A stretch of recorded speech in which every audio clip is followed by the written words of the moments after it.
తప్పకుండా ఒకసారి కూర్చుంటున్నా. ఏం జరిగింది? అవునా వాళ్ళప్ప ఏం జరిగిందా? ఎక్కడే కూర్చొని అడుగుతాండ్రు. ఏమైంది? ఏటైందో వాళ్ళప్ప, ఏటైందో చెప్పండి. ఏం చెప్పమంటారా అయ్యా? మా చిన్నమ్మ కోడలు ఎవరికే తల్లుడు మేనోళ్ళు కొడుకాలు కోడలు నీళ్ళు వస్తుందని హాస్పిటల్ చూడటానికి వెళ్ళాను. అందరూ నాలాగే ముఖ్యమైన పని మీద వెళ్తున్నట్టు. చాలా ముఖ్యమైన బస్సులో ఈ తోపులాట్లోన ఎటు నుంచి వచ్చాడే నాయన దొంగడు. అయ్యో, నా మెడలో బంగారం మళ్ళీ తీసుకెళ్లిపోయాడు నాయన. ఎంత పని అయిపోయింది. ఓలమ్మో, ఊరు నాయను.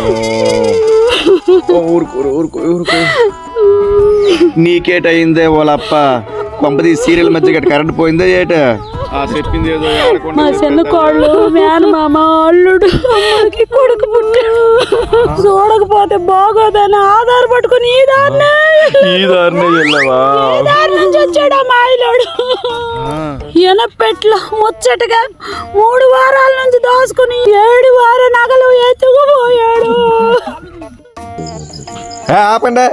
అవునే ఓలప్ప, నాకు చిన్న డౌట్ గానీ ఈ ప్రీ బస్సులు తీసిస్తే వెళ్తారా పరిమర్శ? ఎందుకెళ్తాము, మన దగ్గర లేట్. అవును, మన దగ్గర లేట్. అదే ప్రీ బస్సుతో వెళ్ళకపోతే బాగోదురా. ఏటనుకుంటారు?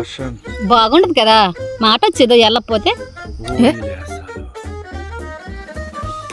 నిజమే. ఇంటి దగ్గర ఉంటే ఒక్క పెట్టేది కదా. ఫ్యాన్ వేసుకోకపోతే అస్సలు ఉండలేము. ఏతే కరెంట్ బిల్లు ఎక్కువైపోతే అదే బస్సు ఎక్కితే చల్లగా గాలేసేద్దమ్మా. మీరు ఏడ్చుకోండి. మీరు ఏడన్నమ్మా. కానీ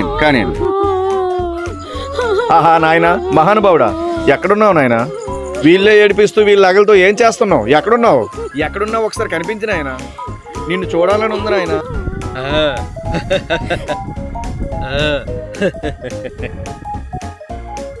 లేకపోతే బస్సు ఎక్కితే సీట్ ఎవరా? నెగనగలు ఆడతాయి అమ్మ నా నాగలు. ఎరువమ్మన్నా ఎవరికి ఇవ్వలేదమ్మ నా నాగలు. చాలా బాగుంది చెల్లి, ఇది నేను వేసుకుంటాను. పరమార్స్కి వెళ్ళి మనకి హాస్పిటల్కి మన్నే చూస్తారేమో. చాలా వేసుకుని